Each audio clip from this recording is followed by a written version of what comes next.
Hello and welcome to It's Tomorrow News. I am R. Sriram. Deadly landslides and floods in Mexico kill 64 and isolate 300 communities.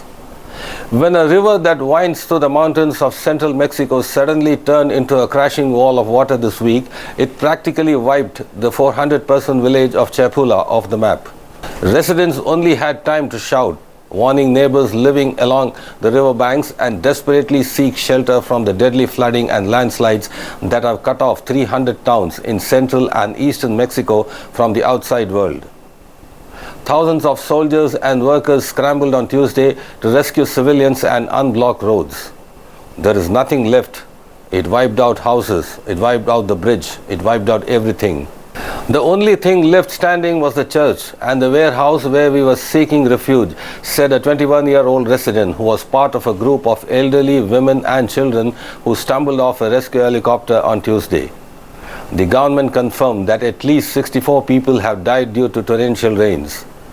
Dozens are still missing, and officials warn that the full extent of the devastation in remote towns of a couple hundred to 1,000 residents remains unknown. The rains were triggered by the convergence of two tropical storms churning off Mexico's western coast, striking at the end of an unusually heavy rainy season that has left rivers overflowing and hillsides weakened. The 21-year-old resident and her grandmother were evacuated after days of hoping help would come. The rest of her family and dozens of their neighbors were still waiting to be evacuated. As more rain threatened to pour down, they sought shelter on a nearby hillside on the verge of collapsing next to the still swollen river.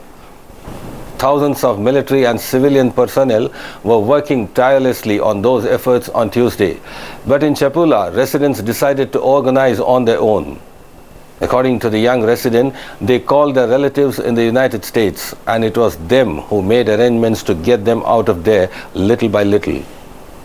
With help from residents of the nearby town of Tango, a private air bridge began operating using a borrowed helicopter to evacuate groups of about half a dozen people at a time, while other residents organized bags of basic goods to carry on foot with some soldiers to neighboring villages that were still cut off.